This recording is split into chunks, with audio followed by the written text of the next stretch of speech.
Hi guys, Ray here, City Fan TV. Hope you are all doing really well. I'm joined by the man, the myth, the legend, Mike Bolt from the Blue. How you doing, buddy? I'm absolutely buzzing, mate. Buzzing. Why are you buzzing, mate? Why are you buzzing? I'm buzzing because I've been reading a lot about Gabri Vega, and he looks like a young version of Bernardo Silva. Is he a baller? He's a baller. Oh, that's what we want to hear, man. It's what we want to hear. He's a baller. City going to do well with him, aren't they? They are, if they get him, yeah. He really looks like a diamond that can be polished up into another diamond. If he can sign on the dotted line, City are going to get themselves an absolute baller. I mean, we are going to love it all day long. We are loving it like that. How you doing? How's your day been, Mike? It's quite late where you are in South Korea right now. How's your day been? Okay, so this is the day when students have seen their grade, and they get a chance to dispute it with you. So you give them an A0 and they want an A plus, and then you have to say, well, unfortunately you had like about 10 absences during the semester, so I can't give you an A plus. And they say they don't have any reason. They just say, oh, but please. And I have to say, but no, please isn't an argument, mate. I'm sorry. That's a very good grade, and I can't give you like the top grade. You have to be special for that. Hey, I was never special at university. Trust me, mate. I was never special. No, me neither. I used to wing it, man. I remember one particular paper in my first year, I was doing maths. And after a few weeks, this particular subject got really difficult. And this was probably 6 weeks into it, and it just got harder and harder. And me and this one lad, one of my mates, we said, sack this, let's not go. We ended up basically going down the Students' Union, playing arcade games, track and field in 1942 or 43, whatever it was, listening to music instead of to this class. And then in the second term, the lecturer said, please, can you try and come back? So we got all the notes copied from one of our mates who went religiously to every class. We got the notes, we photocopied them. It cost us an arm and a leg. In those days, we was, in the late 80s, we have a lot of money. So it cost us an arm and a leg. 10 quid was a lot of money to pay for copying all the notes. But hey, we missed, a term and a half's worth of classes. And it was just, we came back and it was just impossible. We couldn't do it. So anyway, we had the exam coming up, and pass mark. I mean, hey, look, it was very generous scoring. Pass mark was 40%. That's all you need to do is to pass the paper. You had to have an average over all your papers, but a good enough average. But you needed a minimum of 40 to pass the paper. So I could do. So I learned that. I did that, and then I just learned a few formula. I couldn't do the rest. Anyway, I turned up to the exam. I stayed an hour, out of 3 hours, and I walked out after an hour because that's the earliest you could leave, an hour, I think it was. And so I walked out, and the lecturer was leaving at the same time. He'd been invigilating, and he said, he felt sorry for me. He said, "I'm sorry, that you've had to, you've not passed." I said, "What do you mean?" I said, "I passed that. I'll pass that paper. I think I got 43%. So all I needed was 40. So I had enough to pass." So that's how I got through my time at university. I did all sorts of crazy. That was my first time properly away from home, and believe me, I went crazy. What university was that, Ray? University of Liverpool, no less. Red Brick University. Right. I remember go on. I've got a funny story for you. Go on. In my final year, I was at Queen's in Belfast, and sharing this flat with like two mates. And one of my mates that I was sharing with is Robbie Bullock, who's the son of Jeremy Bullock. Do you know who that is? Doesn't ring a bell, honestly. Jeremy Bullock played Boba Fett in Star Wars. Yeah, okay. That was his dad anyway. So at that particular time, we wanted to like get out of it with some respect. Now, respect meant at least a 2-1. Me and him were both looking down the barrel of a Desmond, a 2-2. And so we just stayed up decided to make a pact and stayed up for like 3 days and nights, completely cramming. And then we had the day when we had to go, and they posted up the results on a notice board in the middle of the Queen's Quad. And I was just like thinking, oh, please don't let me get a 2-2. A 2-2 is like a lazy, party guys kind of result. Anyway, I got a 2-1, and he got a Jeff, which is a Jeff Hurst, a first. And so that was my little sort of like graduation story. But those were funny times, and we spent far too much on this video arcade game called Asterisk. I don't know if you remember it. You know, Asterisk and Obelisk. Oh yeah, no, yeah. So yeah, that was our problem. Yeah. Yeah, no, we were brilliant. With another mate, we were brilliant at track and field. We worked out that if you get your jumper, because it's 2 buttons and you have to press them really quick, but you can never press them as quick as you can you put your hand on your jumper and just rub your sleeve up and down over the 2 buttons. That was much faster than pressing it with your fingers. But you realize very quickly that it tore a hole into your jumper. So what we ended up with, remember lip salve that you used to put on your lips to stop tapping? And we just used to get one of them and use that instead. So, you didn't ruin your clothes.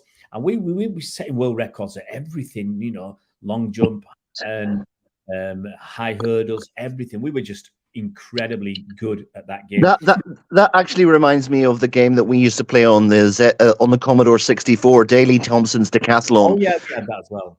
And you used to you had to grab the joystick and wiggle it around from left to right. So you just better not let your mother come in while you're playing that game. She would be suspicious about what you're doing. You won't remember this. You might remember it. Remember Roy Walker? Yeah, the comedian. Yeah, he was host of. Do you remember which quiz game? I don't know. Is that the guy? Yeah, I know. I remember the sort of deadpan Irishman. Yeah. So do you remember what program he used to host? Quiz show. I don't remember. Oh, okay. I'm gonna have to remind you because it's made a comeback. So you'll remember it when I tell you. Okay. He. Let me just have a look. Make sure I get this. Get it right. So he was, I think a few, but I'm just trying to remember the ones he looked on the internet. Is it one where they displayed pictures and you had to guess the phrase or something like that? That's one catchphrase. Catchphrase, right? Yeah, I remember that. And there was one where Mr. Chips it took away, and he was going like that, like that, and it did look extremely dodgy. He was laughing their heads off at that. But good times, man. Good times. I'm here in Northern Ireland. My last day is tomorrow. I've just finished a day. I can't get them up because it's a picture on my phone. I would love to get these pictures up. But I was at the school today. Had another fantastic day. I had a superb time. Say what you see. That's it, Big Morgan. Say what you see. Thing is, if he'd got done for something, that's another catchphrase that there's so many catchphrases that you can't say. From people who've got caught, obviously been a serious matter. Gary Glitter, he lost his catchphrase. Rolf Harris, all these others got banged up. So I'm just quite glad that Roy Walker didn't, because obviously he had a good catchphrase. Say what you see. But anyway, I had a great day in these schools today. Fantastic day, and they had a lot of stuff going on at this school, and they had these. Did you get a visit from two llamas or something? Yeah, we had the alpacas. Alpacas. I mean, I saw these 2 ladies walking with these alpacas. I thought, I've got to go and get a picture. I just finished. It was my lunchtime, so I just finished my morning session. So when I get a picture, and they said, no, these alpacas just turned up. They were with there's a lot of animals there. There's a zoo there, a farm zoo there, and other bits and pieces. Loads of activities, and it was in Derry, London Derry. Yeah, call it whichever you want. And it was an incredibly good time. It's been such a fantastic. Just talking personally now, shooting the breeze on a Thursday evening. But I've been to 4 schools this week, 3 in Northern Ireland, 1 in the Republic. The one in the Republic I'd obviously never been to before. And I'd been not been to one the school I went to yesterday. So that was a new school for me as well. And everybody, I mean, I'm grateful for this, that, you know, it's gone down so well that every single school has asked me to come back.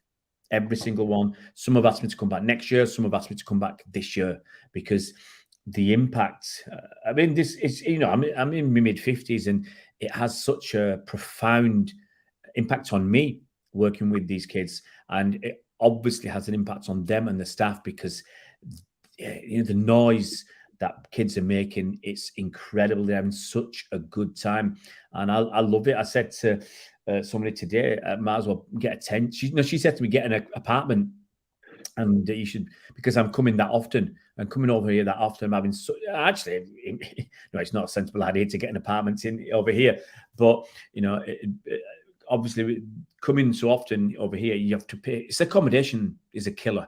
Accommodation is a killer. I've got a good place right now. You can see my room. I mean, it's a family room here. I think I'm paying 55 or 65 quid a night, which I think is quite good for breakfast. Yeah. The guy's really nice. Jim, where we stay. I mean, this Ray, just for the listeners, tell them what you do. What is the term for what you guys do? Well, people they call themselves bubbleologists, but I call myself a bubble artiste or artist.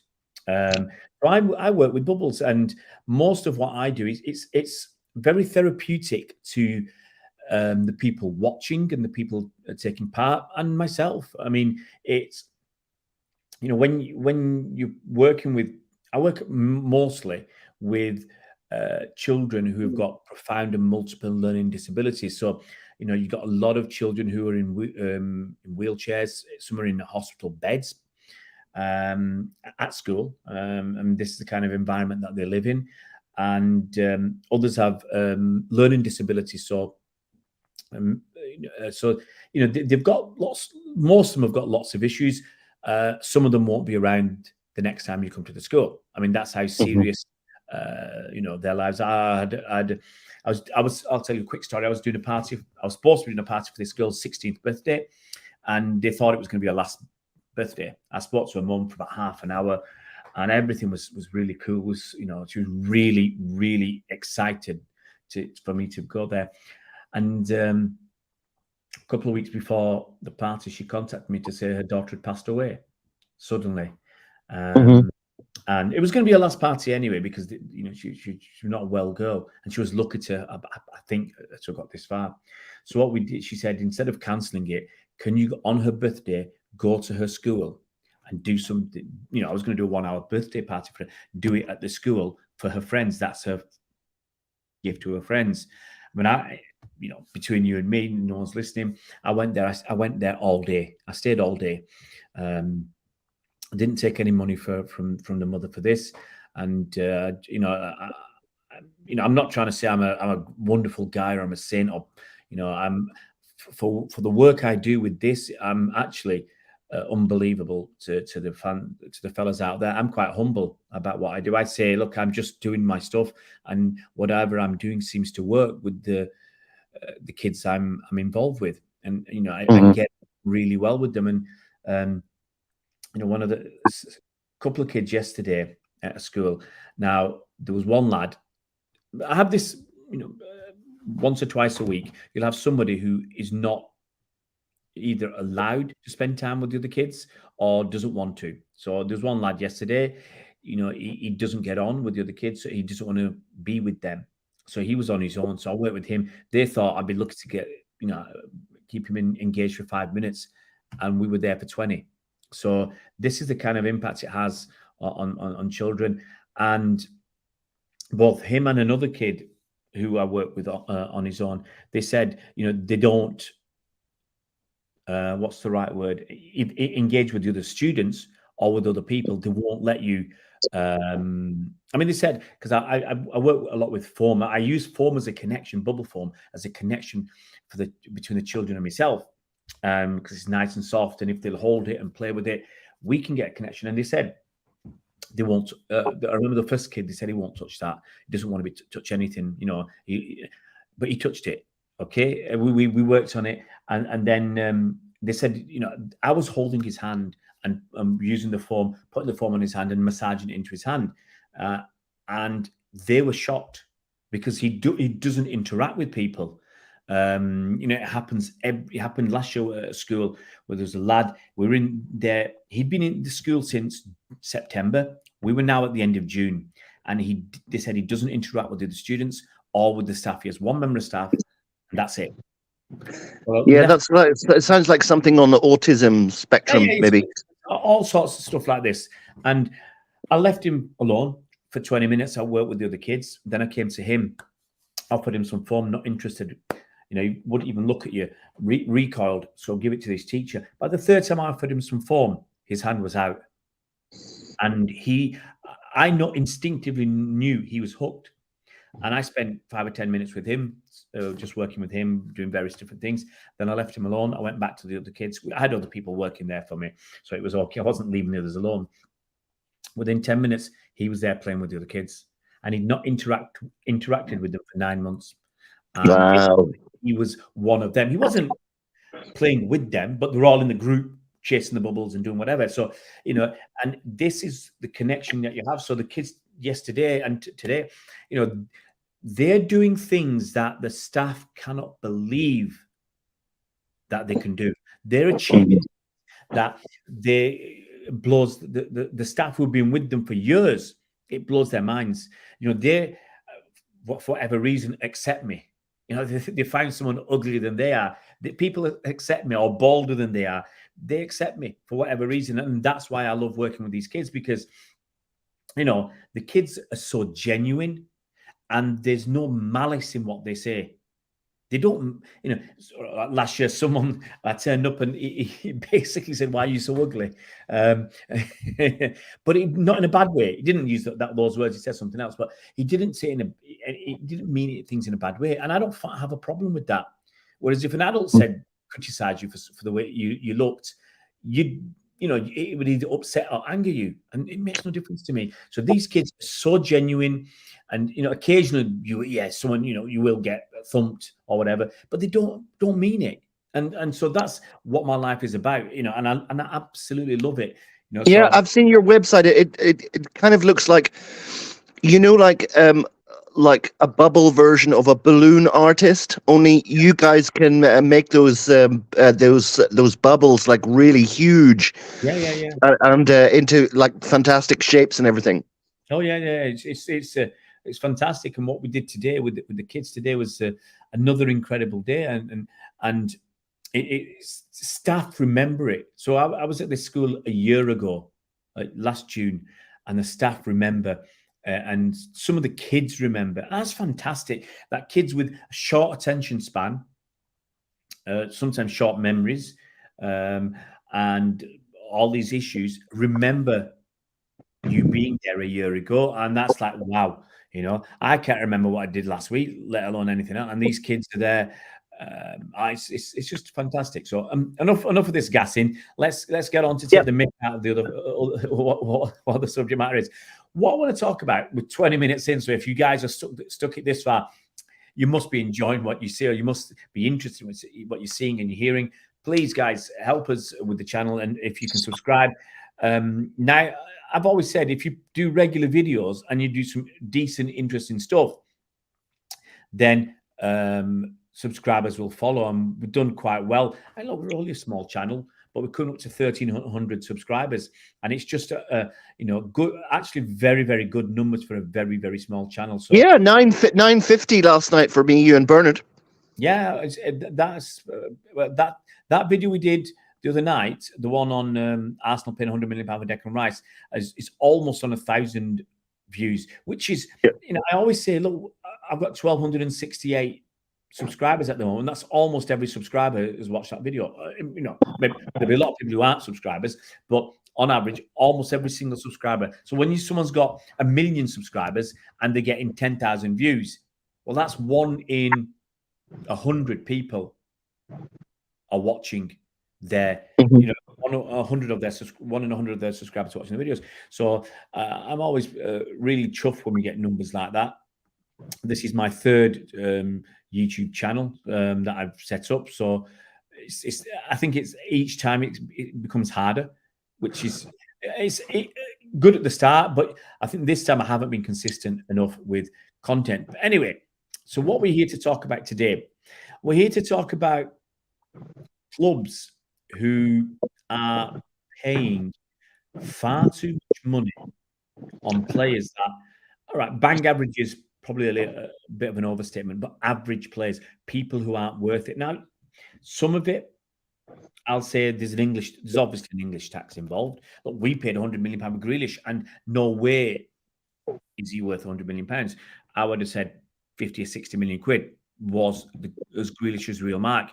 We paid 100 million because that's what his buyout clause was, and Villa wouldn't sell for any less. So, and City didn't muck about. They didn't lowball Villa. They didn't try like Arsenal, when to lowball teams. Arsenal have got this history of being, what's the right word, Mike, without being too disparaging. But look what they did with Luis Suarez. Had a £40 million release clause in his contract with Liverpool. They offered 40 million and won, and everybody laughed at them. I think petty is the word, petty. Yeah. Well, look what they did with Declan Rice. They lowballed West Ham. Now, they knew what West Ham wanted. Same way City knew what Aston Villa wanted with Declan Rice. And unlike City, who said, right, this is what you want. This is a release clause. You're going to stick to it. Here's the money. Arsenal, everybody knew West Ham wanted £100 million. Arsenal lowballed them with the first offer. Then they lowballed them again with the second offer after the first one was rejected. They lowballed them a second time. With add-ons that were just not realistic. It's like saying, yeah, we'll pay you £5 million if Declan Rice scores 6 goals in a Champions League final. It's as ridiculous as that, because they had money linked to Champions League wins. They had money linked to Premier League wins. Who knows if they had some money linked to a Ballon d'Or. They basically had add-ons that were generally unachievable. Trophies, very difficult for Arsenal currently. And it was only for the next 5 years. And you'd think for the next 2 years, Arsenal not winning the league. Arsenal not winning the Champions League, definitely. I mean, they've never won it in their history. So, it'd have to be something remarkable for them to win it in the next few years. So a lot of those add-ons weren't going to happen. So Arsenal would be, like you say, petty, tight, dirty. I just say, pay what they ask. And City came in, Arsenal crapped the pants, and they ended up paying £25 million more than their original offer. 25 million quid and up front. No messing about with add-ons. So now they're paying £100 million. They could have done that to start with, and there'd have been none of this messing about. But Rice, for me, isn't a £100 million player. He's, again, 40, 50, at a push, 60 million. Okay, you got the English tax. Okay, fair enough. Let's get him on to 60. But Arsenal have paid so much. United are paying, was it 55 million plus 5 million in add-ons for Mason Mount? He's been a decent player for Chelsea. He's not pulled up any trees this year. He's got something like 5 goals and assists or whatever. He's not even hit double figures this season for Chelsea in goals and assists. It's a very poor season for him. And they've paid so much money for him. Really, I don't think he's worth as much as that. But United, again, they're desperate. They're paying over the odds. Arsenal, again, come back to Arsenal. I'm not having a go at Declan Rice, but it was the other two. It was Havertz and Mount. Havertz has gone for 65 million quid. I think it's 55 plus 10 in add-ons or something like that. So to Arsenal, it's like, don't get me wrong. I really like Kai Havertz. I wanted City to buy him because I think he's not a striker, but he's a contributor. He's a great player who will set other people up and he'll be involved in play. He's not a 99 number 9 as a striker or whatever. But 65 million package for him. Yes, he's not that old. He's still, like Declan Rice is 24. Okay, Mason Mount isn't that old.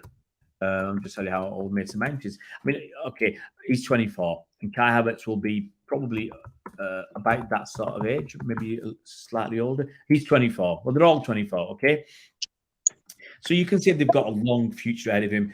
Whereas the one City bought, Mateo Kovacic, who didn't have 1 year left on his contract, okay, like some of the others, has won an absolute shed load in his time at Real Madrid, in his time at, was it Dinamo Zagreb, in his time at Inter Milan, his time at Chelsea, and he's going to be his time at City. But his history is winning a lot of trophies. The guy's got four Champions League titles. 4 Champions League titles. So City paid an initial 25 plus 5 million in add-ons. Yes, he's 29. What business City have done? And look at the others. So I asked you this question, Mike. This question: which clubs are really distorting the market, and which clubs are ruining football with their transfer strategies? Okay, well, I've got all the statistics right in front of me, Ray. So I would say in third place is Man United. And I'm just going to give you some statistics here. Like Paul Pogba, 89 million. Yeah, plus his agents. Everybody wants to talk about City's. Well, I'll just interject slightly here. When they talk about Haaland and it cost City 51 million, and people say, "Oh yeah, but what about his agent's fee? What about his dad's money?" And blah blah blah. Pogba, when he went to United, it was about 89, 90 million quid. There was, I was reading somewhere, was it up to 25 million in add-ons to his agent and and whatever. So that's the figure. But people never want to quote that. They never want to quote the extra unless it's to do with City. Sorry, Mike, I interrupted. No problem. The next one is, and we were talking on last night's pod about how little value you seem to get the more that you pay. Anthony, right? He was about 82 million for Man United. And then we've got this is the one that will always stupefy me. Harry Maguire, 80 million. Yep. Lukaku, 75 million. And Jordan Sancho, 73 million. Now, Ray, out of those 5, has any of them lived up to their price tag? Nope. Absolutely not. So we're talking Sancho, Lukaku, Harry Maguire, Anthony, and Paul Pogba, and they're the top 5, and they got nothing from those guys. Yeah, the odd sort of flash of skill, the odd moment. Yeah, you're absolutely right. And as Quick Killer says, they are paying over the odds, but it's true. It's true. Those they will be. I'm not sure about significantly. We need to give them a year or two to see. I think they will be stronger. I think Kai Havertz is a good player. I think Declan Rice improves Arsenal. I really do. But here's the difference. Declan Rice will be one of the main men at Arsenal. That's a good signing, yeah.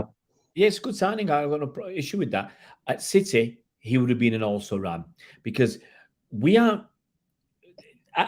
he's a good player. He's a very good player. Arsenal have got some very good players. He'll be one of the top players there. But City have got Haaland. We've got KDB, Ruben Dias, John Stones, Edison, Bernardo Silva. We had Gundogan. These are world-class players, not good players or very good players, world-class players. Declan Rice would have been behind all of them. He's behind Phil Foden. He's behind Rodri in terms of his, importance and stature at City. He's behind, for me, Nathan Ake. He's behind Kyle Walker, Akanji. He's behind so many, people at City. He would not be in the top 10 if you list them by status and star quality. He's not in the top 10 at City. Arsenal, he'd be in the top 3. If Odegaard was a captain, they'd have offered it Rice. That's how much of a difference actually he's going to make to Arsenal. I've got no issues about that. I think he will strengthen them, definitely. But it just shows where Arsenal and City are, the levels, the difference. It's So they will be stronger. Let's look what Buxton says.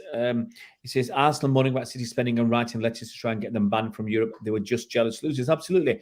This is the other thing, Mike. You've got all these clubs. Which clubs wrote to Cass? Arsenal, Man United were two of the naughty 8, 9, whatever it was. Which clubs part of the Super League? Arsenal, United, and all the others. Which clubs tried to take over the Premier League? Man United and Liverpool.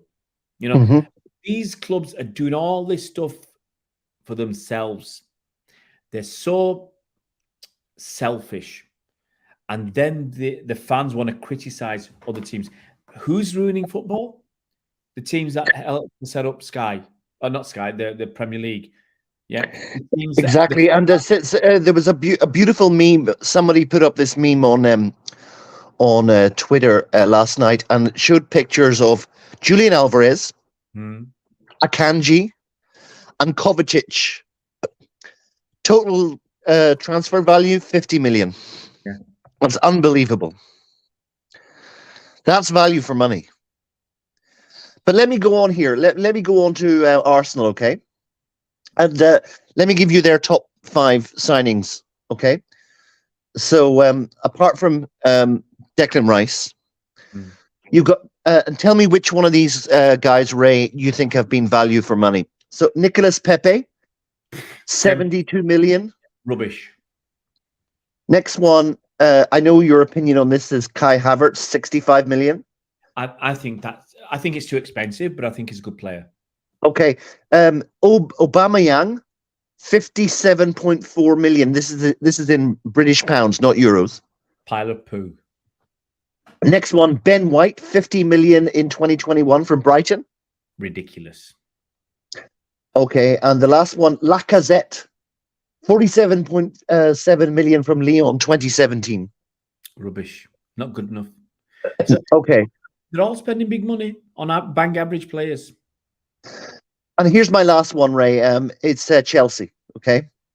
Now, these guys, I think, are the ones that I think these are the ones that qualify for biggest waste of money in terms of performances, even though some of the players are good. Okay, so here we go. Kai Havertz, 72 million. What has he done for Chelsea? When he signed for Chelsea, that was their second biggest transfer fee. Now, I know he's a good player, and I know you think he's good, but what did he do for Chelsea? Okay. So Kai Havertz, we've talked about it. Champions League winning goal. I can't say he did night for them. All right, next one. Enzo Fernandez, 105 million. Yep. Okay, number 3. Wesley Fofana, 71 million. Guy's been injured. Come on, man. Number 4, Kepa Arrizabalaga, 70 million. You and me were there when we saw him arguing with the manager on the touchline, remember?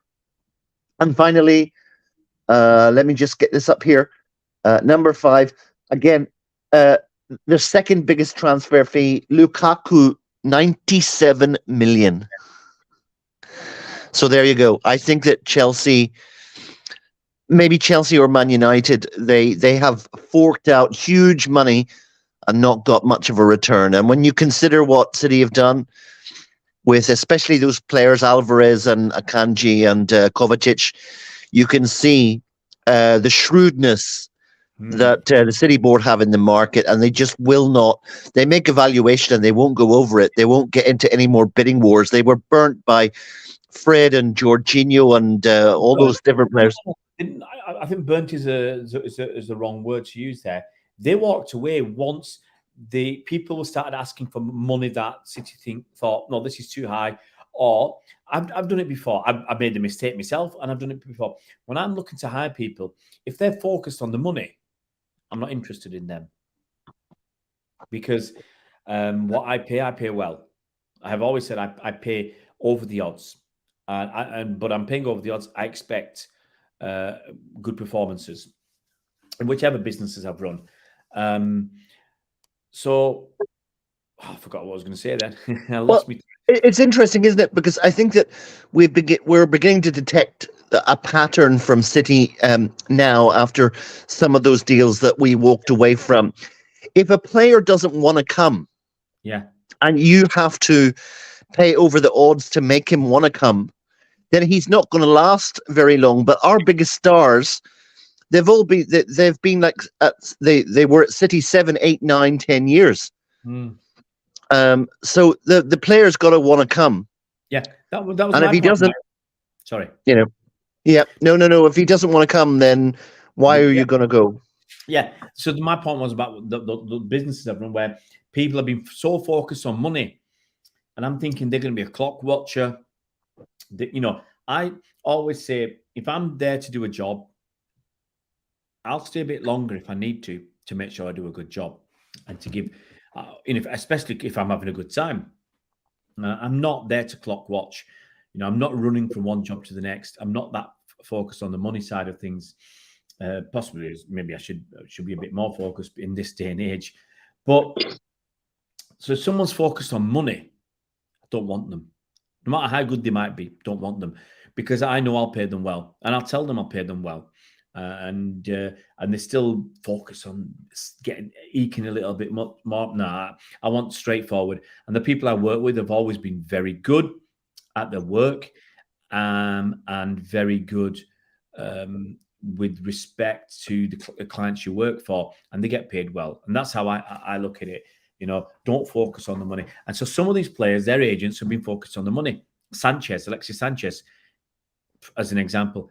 Eden Hazard, even though he was a great player when he was at Chelsea, I think, especially initially, City thought they had a deal and then they wanted more. City said, that's it, we walk away. Anytime it's got silly, City have just said, nope, this is our limit, we walk away. And we've walked away from some deals that we thought as fans would be good. I think a lot of us actually wanted Harry Maguire. Yeah. Yeah, with the benefit of hindsight, I think. Yeah. But a lot of us wanted Alexis Sanchez. Yep. There was a whole bunch of support for that one. Yeah, I wanted him before he went to Barcelona. So there's a lot of people a lot of City fans who wanted these players, and we didn't get them. Who's the one, Ray, the very famous Barcelona, Dani Alves? Do you remember that one? Yeah. I broke that story. Because I had been sitting up all night about that one and following City. I broke that to Sam Lee.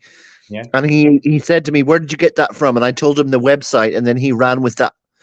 And then at the last minute, he backed out of it, and it takes you back to, do you remember Gary Cook with Kaka? And he famously said that they were all on the brink of a deal for Kaka to join Man City. Yeah. And he famously said he bottled it. Yeah. And then Gary Cook got pelters in the media for saying that. But he was right. Yeah, probably was. He was, or he told them one thing, and then eventually, when it came to it, he crumbled. But you see, clubs keep doing this. They keep spending lots of money, making a mistake, and then blaming City. It's not City's fault that Arsenal paid £72 million for Nicolas Pepe, who was pants. After he had half a good season at Lille, I think, half a good season. It's not City's fault that Arsenal paid, what was it, £47 million for Lacazette. Yep. It's not City's fault that Arsenal and Chelsea both got stung by Aubameyang. That's not City's fault. It's not City's fault that Arsenal paid Mesut Ozil a ridiculous, was it 350 grand a week? That was bleeding them dry. That's not City's fault. It's not City's fault that Man United paid Alexis Sanchez ridiculous amounts of money and he was pants. These clubs have messed up themselves, and then they take pot shots at City. If they were better managed financially and on the pitch, then they'd be at a level of City. Now, it's rumoured today, I was reading, that City's next set of accounts will be eye-watering. Eye-watering, okay? There's talk of turnover exceeding £700 million. Yeah, that's what they say in the papers. Yeah. And once again, fans from other clubs will jump up and down, a few of them. Okay. So, this is going to boil, it's going to boil so much more pish. It is absolutely going to, people are going to go crazy when the new set of accounts come out, because City will have the highest turnover in Premier League history, in English football history, more than United. And people will keep saying, where does it come from? And all that. Look, you win the Premier League and you're shown on TV a lot, you're going to get a lot of money. You win the Champions League, okay, and you play in the Premier League and you won it. The way the money works out, there's a big pot to start with before you get paid on how far you get, obviously. But the champions of England get 40% of the TV pool of the English TV. Second place get 30, third get 20, fourth get 10. City were top, so they're getting 40% of the pool. So City won all on the FA Cup. And I was reading those three competitions are worth £300 million to City's coffers. Okay, we got a ton of money from the rest of it. Mostly is commercial income. There'll be about 60, 65 million or whatever from match day income, maybe only 60, maybe even 55, because we got fewer seats, but we're charging a bit more for them. So I don't know how it's going to pan out. But I would suggest a best part of £350 million come from commercial income, which people will criticise us and complain and say we're not a big club, so how can we get that? I've always said big international companies want to be associated with winners. Now, you can argue about the 115 charges and whatever, but there's still lots of big international companies that got nothing to do with Man City, got nothing to do with Abu Dhabi. Nissan, Nexen Tires, to name just two, EA Sports, in the game, all them. Loads of people are associated with City, and they associate with City for various reasons. One, their name is everywhere. Okay, in football, the winning stuff. They've got Pep, they've got Haaland, stuff like that. Two, the brand is expanding, and the CFG, the City Football Group, which has clubs all over the world, that gets a company into 10 or 12 markets at one swoop. Yeah, everybody's now wearing sky blue, more and more sky blues. Puma are doing more and more kits around the world for these other clubs, apart from the MLS, where Adidas have a contract there. But these are the reasons why, as I said, big companies want to be associated with winners, and City are the winners. And people say, oh, but it's not about your fan base. You can have 10, 50 million fans in Malaysia. If they're not contributing to your coffers, what good are they?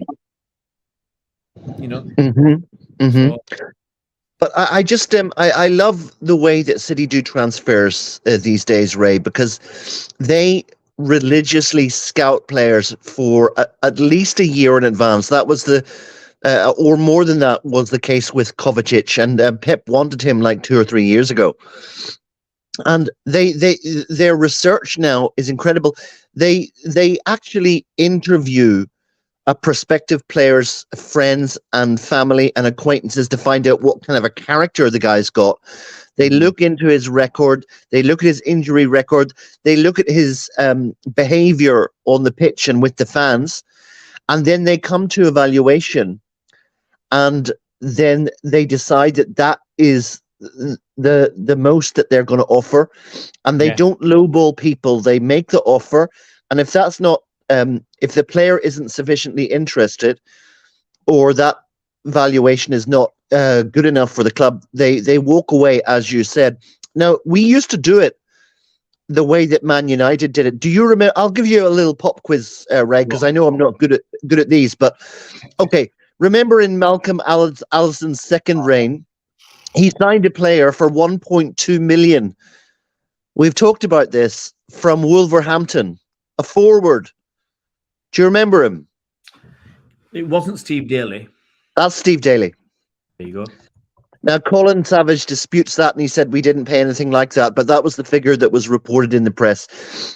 Colin says that we were just ridiculously, we were just crazy. We thought we weren't going to get him, so we offered twice his value to bring him in. That was Peter Swales. That's the way things were done. We paid over the odds for him. Same with Trevor Francis as well.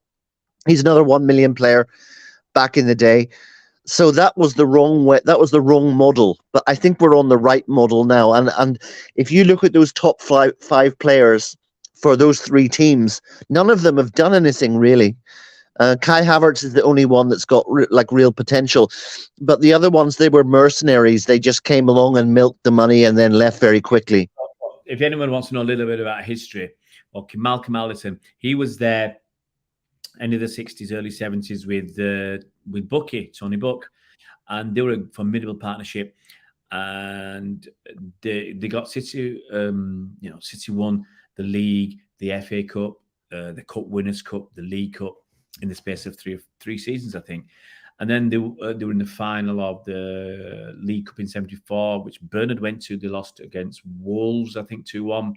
Won the final of the League Cup in 76. Okay. They'd come second to Liverpool in the league in 76.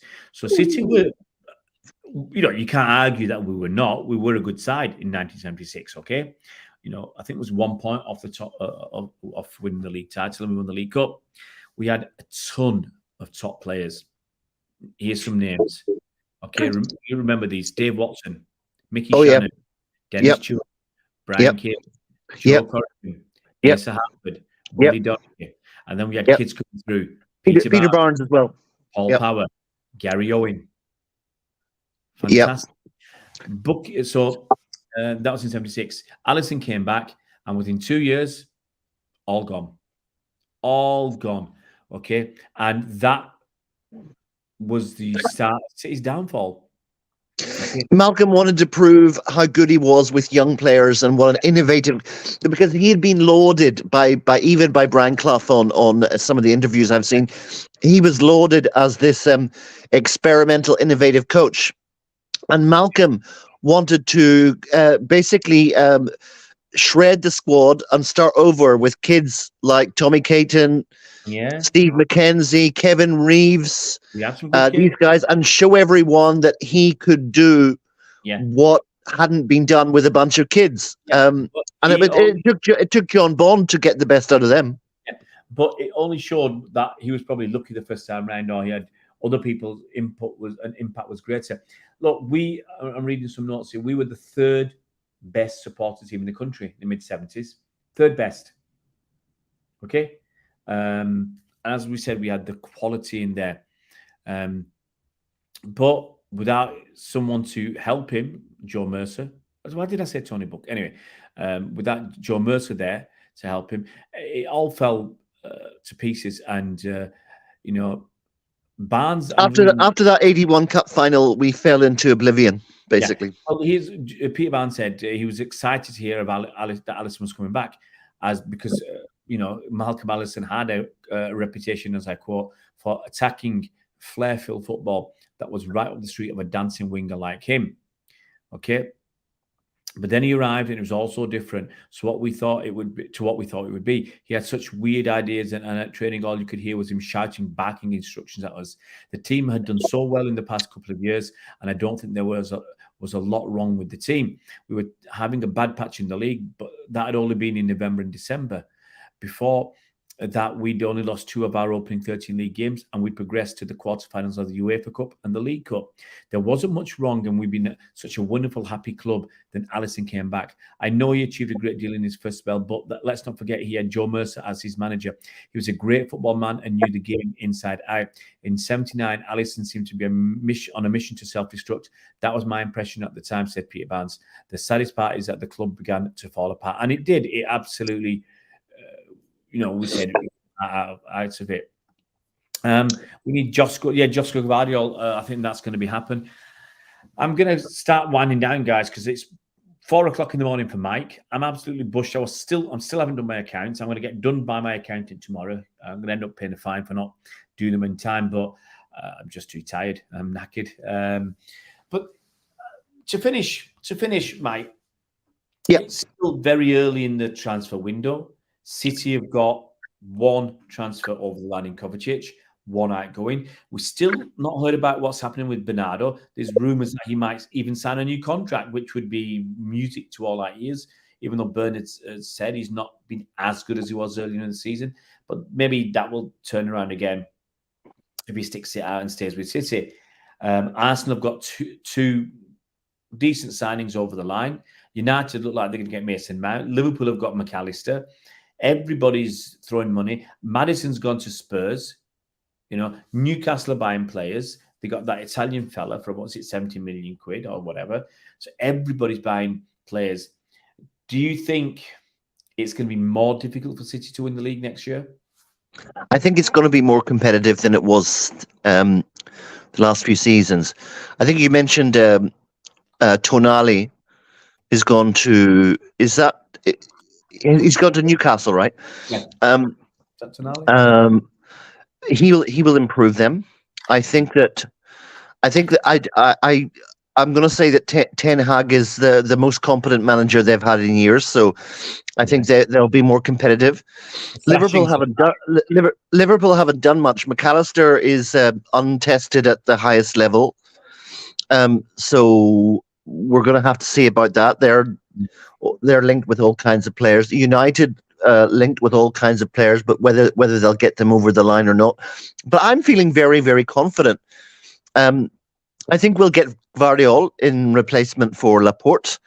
I think we're going to get this guy Gabri Vega. And there is a good chance, it seems, because, Bernardo Silva is not shy about saying what he wants to do. We've seen that in previous seasons, but he's been very quiet at the moment. So it could be that we can get him to stay. There's been nothing. There were a few initial reports about Mahrez, and we haven't heard anything else since then. And that Saudi team have signed a few players since then. But looking at our squad overall, we look very, very strong, very, very difficult to beat, and, very, very impressive. I'm feeling really good about the situation so far. Yeah, I'm obviously looking forward to next season.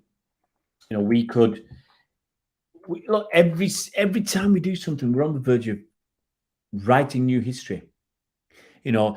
This three-peat, which has only been done by a handful of clubs. This treble, which is the best treble, only been done by United. I mean, I had a Liverpool fan coming on to tell me that they'd won the treble in whatever year. I said, get lost. You won. That was the League Cup. People are clutching at straws. I wouldn't clutch at straws like that. Okay. I take it back. I talk about the formidables because I know it annoys people, even though I don't count the Community Shield as a proper trophy. And neither will I count the Super Cup as a proper trophy or the World Club Cup until we win them. Then they become really important. But I think everybody's strengthening, which is true. We've been weakened by the loss of Gundogan. Hopefully, Bernardo stays. And everybody else stays. Everybody that we want to stay stays. And we get 2 or 3 people in, Gvardiol. Obviously, we've got Kovacic. I think if we get Vega in as well, that might be our business. And I think that's going to really hold us in a good stead for next season. Yeah, I think that also Pep has a very heightened awareness about the fact that one of his mentors, Alex Ferguson, did it season after season after season, and he wants to do the same thing. So my dream for this coming season is win the Champions League again. Yeah. Win the league again. Yeah.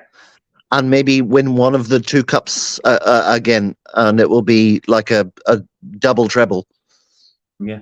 Kind of thing. But we've got the Super Cup against Atletico. Of Valencia, is that right? We've got the Super Cup it's in Greece, isn't it? Actually, tickets are going to go on sale soon. I've got a message through to see if I want to put my name down on you need to get I can't remember code to be able to buy a ticket, but I'm working that day, so All right, I've got a question for you before you go, because my dad asked me this, and you know how bad I am with pop quizzes. But he said City won the league and they won the FA Cup. So who plays in the Charity Shield? We play with ourselves, Mike. City against City, second team. No, it's City against. No, but seriously, how does that work? Do you know? Second in the league, Arsenal. Right, it's going to be Arsenal, the runners-up. Okay. Yeah, it's more, for argument's sake, it's more competitive than it would be if it was the runners-up in the FA Cup, because a few seasons ago we had Millwall there. At least the team that finished second in the league will make it competitive.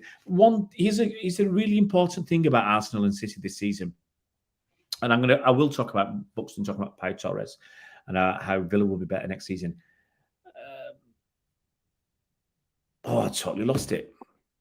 Totally lost what I was going to say about Arsenal. Anyway, forget that. Let's go talk about Pau Torres. Villa will be better with Pau Torres. That's a lot of money. 50. What, Pau Torres is signed for Villa? Did you say? Signed for Villa? Yeah, I knew a few clubs were interested in him in the recent past. Yeah, a lot of people thought that he was very similar to Ruben Diaz, and it was a kind of a toss-up between the two of them. Yeah.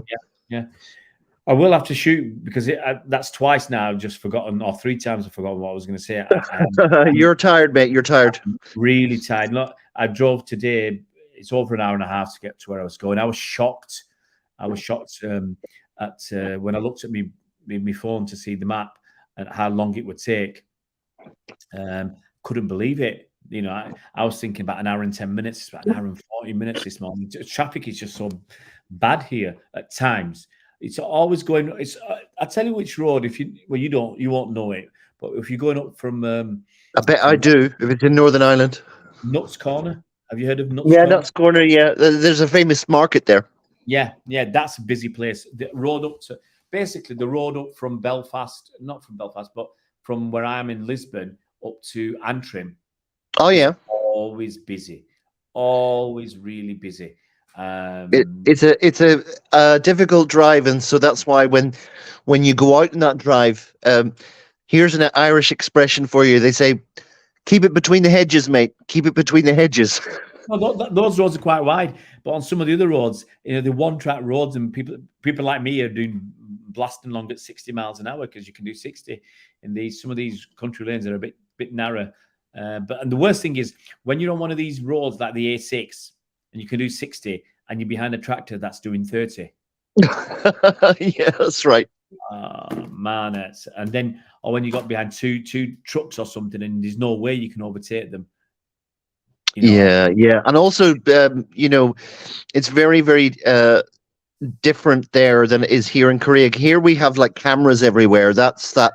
But in Northern Ireland, they have the traffic branch. So you have to be very careful. There are unmarked cars watching you. Well, I've seen a couple of couples today. Actually, the point I was going to make about Arsenal was we played them 3 times this season. I'm just opening my shoes now. And feet are tired. We played them 3 times this season. And if you noticed, each time we played them, it was easier. That first game was a 1-0, where they were in the FA Cup, where they were quite decent. Last game, where we beat them 4-1, we absolutely... Was it 4-1? Yeah, we absolutely smashed them to pieces. Absolutely battered them. We just got better and better and better. So it'll be interesting to see what happens in the Community Shield. But as we saw with last year's Community Shield, Liverpool did a number on us. Haaland wasn't so good. You had some idiots saying that he was going to fail and Liverpool were going to be not just the challengers, but Liverpool, they weren't going to challenge City. They were going to beat us quite comfortably. And look what happened. What happened. City turned it around and once again, champions of England. I can't wait for next season. I'm going to try and get to as many games as I can and see how it goes. Right, guys, it's quite late. It's here. It's 8:30. We've been on for an hour, which I wasn't expecting. Thank you so much. Get some kit, mate. It's late for you. And tomorrow night, I'm not sure. I probably won't be doing a stream because I've got the interview with the BBC. I might do a stream if I get to the ferry in time to sit in the car and do a stream. Maybe we'll do that. I'll liaise with. I'll tell you what. Just to finish off with, what's this interview then? Oh, they want to interview me because I'm touring Northern Ireland with my theatre show, and so I don't know who got my Is it details. is it BBC Ulster? Yeah, BBC Radio Ulster. Right. So Okay. they have this weekly arts program. I'm an artiste. They have this weekly arts program. Let's pull it up. What's it called? It is called. Let me just check. Give me a sec. I'll get the name of the program. It's called The Tickets. So they Right. record it live, goes on Radio Live, but they want me there early, so they're going to do some filming as well, some filming of some tricks that I do. So I don't know how long they're going to talk to me. It might be, it might be like the one I did at City where they talked to Sam Lee, they talked to somebody else, and then by the time they got to me, they only had a minute left or half a minute left. This was for the BBC, so I accept it. I'm a nobody, and so this one I don't know what's going to happen on this interview, but it'll be fun. Look, it's publicity for me, and I need the publicity. The more people know about me, Well, make sure you give us the link. Oh yeah, I'll dig. Well, mate, it depends how it goes. I always say when I went on TV in France, I never sent anybody that link because it was an awful. Well, it was my mate's fault. Not that I'm throwing him under the bus, but he was awful. What he did failed on his trick. He failed his trick. Mine was successful. He failed, and because he failed, right, that it had people against us because they want to see things work. And we worked, and if we were good-looking people, then they might have forgiven us and waited a bit longer. But we all blokes, ball blokes, so middle-aged blokes, so it didn't work. But yeah, if all goes well, I'll get you that link. So it'd be interesting. I'm just trying to work out how many on my theatre tour. I've got 2 in Armagh at the Observatory, I'm at the Waterside in Derry, and at the Ardone in Enniskillen. That's next month. So 26th, 27th in Armagh, the Observatory 29th, I think, at the Waterside in Derry, 30th at Ardone in Enniskillen. And then I'm back in September. I'm going to do the 9th at the Alley in Strabane. And I think I'm going to do 30 at the Riverside in Coleraine, which isn't going to be far from Larne, is it, Coleraine? Well, that's quite far, actually. Yeah, that's probably about 80 miles. No. Yeah, they're on. There's quite a difference. I did my 80 kilometers, mate. I did my first masters in Coleraine, and I had to drive up from Carrickfergus beside Larne, and yeah. It's probably about an hour 10 minutes drive. I'm just looking at it now. Right now, it's an hour, and it's quite busy time. It's 46.9 miles. So there you go. So where I am from Larne, I'm not that far in Lisbon. I don't think. Yeah, you are. You're quite far away. You're probably 40 or 50 miles, I think. No, 45 minutes. Let me have a look. Lisbon to Larne. Let's have a look. Lisbon to Larne, and we'll find out. It is 47. No, that's Coleraine to Larne. Anyway, it's not doing it. But anyway, Lisbon to Larne isn't that. Let's pop it in at Lisbon. I mean, don't ask me. I only lived there half my life, Oh, mate. See, look, yeah, but mate, I know you. It's 30 miles. Lisbon to Larne is just under 31 miles, so it's not that long. I've done it. Well, you go there the right time of day. You can do it quite quickly. Yeah.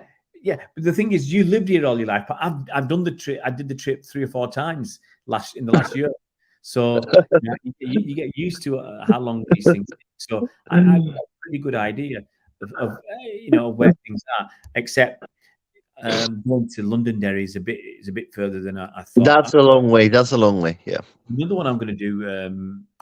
It's not a long way, but it's probably the furthest place away in Northern Ireland from where I am. One of the furthest places. And where are you right now, by the way? Just outside Lisbon. Right. Okay. Gotcha. I forgot the name of the place now. I'm about 3 miles from. I'm just trying to remember. We call it Lisbon. It's not really. I'm not far from. I'm going to tell you the nearest big town. Someone will turn up on my doorstep now. I'm not far from Moira. The nearest town I would say is Glenavy. Okay. Okay, I got you. So from Lisbon, you probably don't know. Okay, you probably don't know. I like it. I like it. Glenavy, it's a small place. Glenavy. Moira's, you might have heard, and then Craigavon's about 15 minutes from where I am, I think. Okay. Teach me, Ray. Teach me.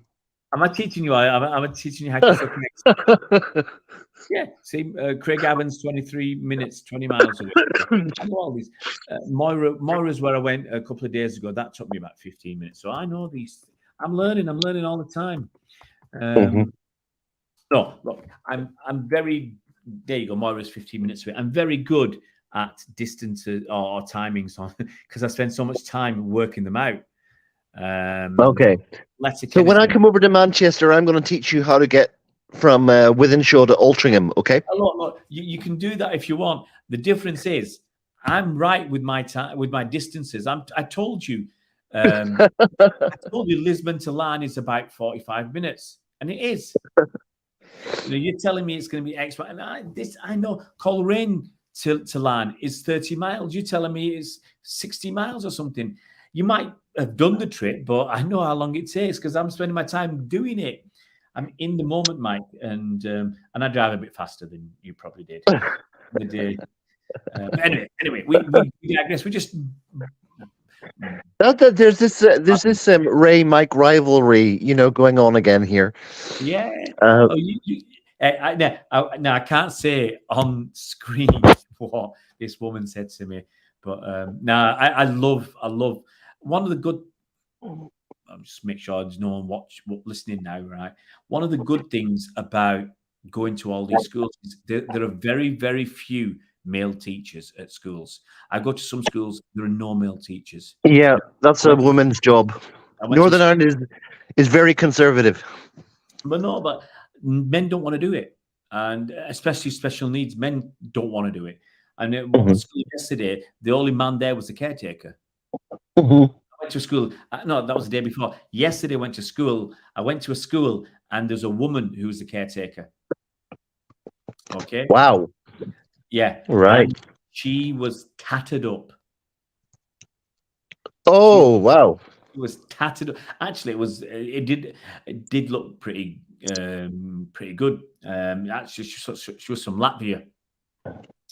So I'm gonna have to introduce you when I see you in Northern Ireland. I'm gonna have to introduce you to my brother's son. His name is Darren, and he is the spitting image of Kvaratskhelia. You wouldn't believe it.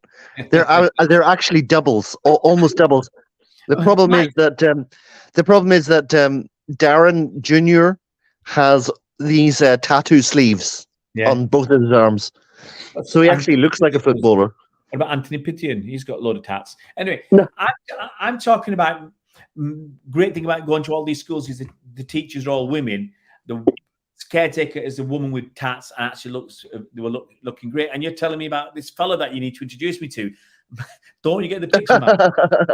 this woman. So I thought Latvia, she'll speak Russian. So I started talking to her in Russian. And I said hello to her. She goes, oh, she answers me back. And I said, how are you? So I've had, it's not just one word. I've said something. She answers. I say, hello, then I say, how are you? And then, okay, obviously my accent must have been better than I thought. She just started piling in, talking to me in Russian. And I had to stop because I don't know much more. I know a few, I knew a few words in Russian. I can say, hello, how are you? And then the rest is about perestroika or glasnost or whatever. Oh, anyway. But I only know a few more words. Prosit and bits and pieces. Anyway, so Das Vidanya. Das Vidanya, yeah. And Spasibo. Anyway. Spasibo, yeah. So but I do enjoy. Anyway, so and the one thing is you get a lot of banter. A lot of banter, and it's really fun. And in Wales too, you get. We went to South Wales, a lot of banter with the staff, And this one, what did she say to me? She came in with a group of students, and she said, I hear you're the best. You're the best in the town." Oh, come on, you can't set me up with a line like that. She goes, "I hear you're the best in the town." I say, "Yeah, I make the best bubbles too." And I tell you one thing. It's probably about all of the provincial towns throughout the United Kingdom, but they will not allow you to get above yourself for 1 second. oh no, I'm not. I mean, no, I know you're not. I know you're not. But you might remember this particular YouTube video, and it's Ricky Hatton and his son. Yeah. And Ricky Hatton's son comes in after a fight, and he's obviously he's unmarked. Yeah. He didn't get hit, and so he turns around to his dad, which is Ricky Hatton, and he said, "My modeling career is still on track." He says to his dad, and his dad just looks at him and says, "What, like modeling, like those trainers? Is that what you're talking about?" So yeah, they won't let you get away with anything. Yeah, no, you got to stay down to earth. Let me just quickly send someone a message. I've got inquiries. Let me just quickly send this. Yeah, no. What? I'm going to read it out. I think that'll probably do us, Ray, because we're probably giving an earache to the listeners. Stuff the listeners. There's only about 4 of them listening right now. No, I was going to just add in about Martin Ziegler. Martin Ziegler. 2 things that are going on tonight. Okay, Martin Ziegler did this. He contributed to something. Let me just pull it up and give some criticism. You're gonna do something with Colin Savage on the 115 charges? Because yeah. Well, not yet. We did something already. I'll do something else with Colin soon. We should have done it this week, but I forgot to get in touch. When I wanted to do it last week, he was on holiday. But because I did see, Ray, that your last thing with Colin on your channel got 4,000 views. Yeah, it did really well, really well. The point I was going to make, okay, Martin Ziegler, he's a horrible. Besides being ugly, besides being pig ugly, he's a horrible guy. At least my ears are big, but they look nicer than his, and I can do a bit more with my ears than I think he can do with his. He looks like anyway, a Cyberman. So he said it's not so long ago that Arsenal's best players were being bought by Manchester City. They're now not just competing with them for the best players. It looks like they're beating them. Hang on. Rice isn't the best player, and they didn't beat City. If City wanted, they could have kept on spending money. City decided to pull out because, as we discussed at the top of the show, 20 minutes into the show, City have a limit, and they're not going to let anybody. They're not going to be pushed around by anybody. So Ziegler can do one. The other guy that can do one is Piers Morgan, who's going to be talking about, I think his program started at 8 o'clock UK time. It's 8:45 now. And he's talking about the 115 charges. And David Dean apparently said he got right to the heart of it. Not sure this is much of a smoking gun. Quite right. This is what Stephen Bolton said. Tiresome sensationalism. It is, So, so these idiots are coming out and they're looking for something to obviously to have a pop at City. Who cares?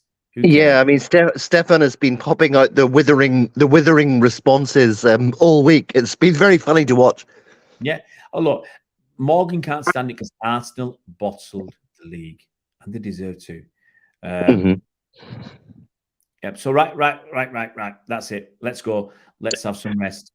Thanks a lot, guys, for watching. If you're new to the channel, please subscribe. Let's get us to 2,000 subscribers as soon as possible. And Mike will be back in Manchester sooner rather than later, and I think we'll do a few more videos, and there'll be some special stuff that I haven't even told Mike about. So keep it between you and me. Oh my gosh! You and me, viewers.